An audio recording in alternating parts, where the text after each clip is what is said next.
अब आगे आ जाते हैं हाइड्रोलिसिस। हाइड्रोलिसिस क्या है? It is the chemical union of water with another substance to produce a new compound. ठीक है, इसमें वाटर का इन्वॉल्वमेंट होती है। वाटर जो है वो दूसरे मिनरल्स के साथ मिलकर सब्सटेंस और कंपाउंड्स बनाते हैं जो कि सॉफ्ट और वीकर कर देते हैं पहले से मौजूद रॉक्स को। ठीक है, ये ज़्यादातर इग्नियस रॉक्स में देखने में आता है जो हाइड्रोलिसिस का प्रोसेस बहुत ज़्यादा देखने में, जैसे कि सिलिकॉन है। सिलिकॉन मिनरल हमारे क्रस्ट का मेजर पार्ट है। ठीक है, वो जब वाटर के साथ रिएक्ट करती है तो वो सॉफ्ट हो जाती है और जैसे ही कोई भी दूसरी ऑप्शन आती है तो वो टूटकर अलग हो जाती है। Hydrolysis often occurs far below the surface, यानी कि वो ज़मीन के बहुत नीचे देखने में आती है। जैसे कि फेल्ड्सपार का है, फेल्ड्सपार और वाटर जब आपस में मिलते हैं तो क्ले और पोटाशियम बन जाती है जो कि इजीली ब्रेकेबल है।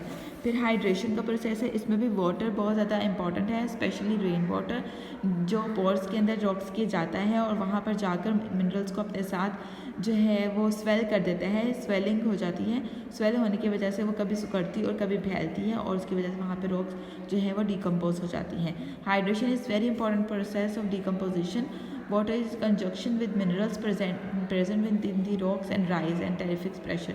That minerals are reduced to power the rocks reduced to grain such as, यानी आपस में जो कंपोज करके रखने की पावर होती है, कंजक्ट करने की पावर होती है, उसे लेस कर देती है और उसके नतीजे में जो बनती हैं वो हमारी इस जो है बहुत ही सॉफ्ट रॉक्स बनती है। जैसे हेमाटाइट आयरन है, जब वो वाटर के साथ रिएक्ट करता है तो वो लिमोटाइट में तब्दील हो जाता है जो कि ब्रेकेबल है। फिर आगे चलते हैं सॉल्यूशन। सॉल्यूशन भी rain water run of her तरीके से पॉसिबल है। जैसे कि रेन वाटर है या वाटर है, ठीक है, वो बेसिकली रॉक्स के अंदर जब पर्कुलेट कर जाता है तो वो मिनरल्स को अपने अंदर लीच कर लेता है। लीच सॉइल बन जाती है, यानी अपने अंदर एब्जॉर्ब कर लेता है और सॉइल को लीच कर देता है। Through this process many minerals are wash out from the surface और सॉइल और मिनरल्स दोनों वॉश आउट हो जाती हैं एंड केमिकल कंपोजिशन का ये बहुत ज़्यादा चेंज देखने में आता है। These are the other less common processes of chemical weathering are continually at work, यानी कि इन मेजर प्रोसेसेस के अलावा बहुत जो है वो लेस वर्क देखने में मुख्तलिफ इलाकों में केमिकल वेदरिंग का और भी बहुत सारी चीज़ें देखने में आती हैं। Beneath the surface mostly and that effect is rock change through the physical appearance, यानी कि वो टोटली एक रॉक की फिजिकल अपीयरेंस और जो पेरेंट मटीरियल होता है उसे चेंज करके रख देता है। ठीक है, ये केमिकल कंपोजिशन का मेजर इफेक्ट है। फिर बायोटिक और बायोलॉजिकल वेदरिंग आ जाती है। टेरेस्ट्रियल फ्लोरा एंड फोना, ठीक है, are the chief agents of biological weathering, यानी कि फ्लोरा और फोना जानवर और पौधे दोनों ही बायोलॉजिकल वेदरिंग के मेजर जो हैं वो पार्ट्स हैं। But it is occurred by both mechanically and chemically, chemical और मैकेनिकल दोनों तरीके से बहुत ज़्यादा देखने में आती है।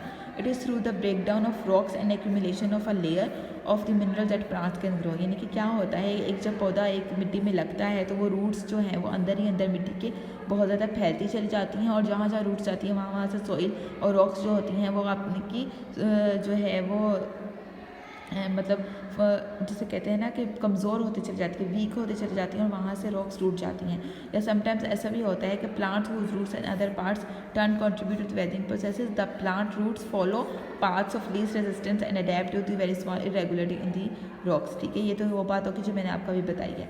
फिर and for spreading planes and joints to open, यानी कि जॉइंट्स और प्लेन्स बता देता है जो ओपन हो जाती हैं। Root certain keep cracks opening once they have been formed, यानी कि जब वो एक दफ़ा बन जाती है तो वो मुसलसल अपने जो रूट्स को फैलाती जाती हैं और वो क्रैक्स बड़े होते चले जाते हैं।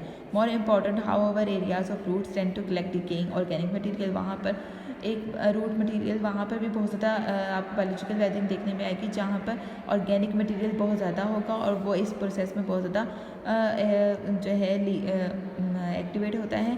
And an important aspect of biological weathering is mixing of soil by burrowing animals, यानी कि जब चूहे वगैरह हो जाते हैं, जब बिल बनाते हैं, ठीक है, तो जब वो बरो करते हैं सॉइल को तो वो भी वेदरिंग प्रोसेस में बहुत ज़्यादा हेल्पफुल होता है। The action of lichens a combination of algae and fungi, algae और फंजाई जब मिलकर करते हैं तो वो सॉइल को लीचेंस कर देते हैं जिसके नतीजे में जो रॉक्स होती हैं वो टूट फूट जाती हैं, डिकम्पोज हो जाती हैं ईजीली, इसे डिकम्पोजिशन प्रोसेस भी कहते हैं। ठीक है, human activities also contribute to the various forms of biological weathering in a number of ways, ठीक है, by polluting the air pollution के through with various substances which in turn accelerate some chemical weathering processes. ठीक है, यानी कि pollution air में जब जो मिनरल्स वगैरह होते हैं जब वो रॉक्स के साथ आपस में आकर और मिक्स हो जाती हैं तो वो उसके थ्रू भी केमिकल वेदरिंग और मैकेनिकल दोनों वेदरिंग देखने में आती हैं। बाय फॉर्मिंग एंड फर्टिलाइजेशन से सॉइल फॉर्मेशन प्रोसेस होता है, जिसके तरीके में रॉक्स जो होती हैं वो डिस्ट्रक्टिवली डिकम्पोज हो जाती हैं। मैकेनिकल और केमिकल और बायोलॉजिकल वेदरिंग जो होती हैं वो माइनिंग और क्वायरिंग के प्रोसेस से बहुत ज़्यादा एक्सेलरेट कर जाती हैं, यानी कि बहुत ज़्यादा देखने में आती हैं। Road cuts, dams, construction and underground atomic explosions also create weathering to some extents.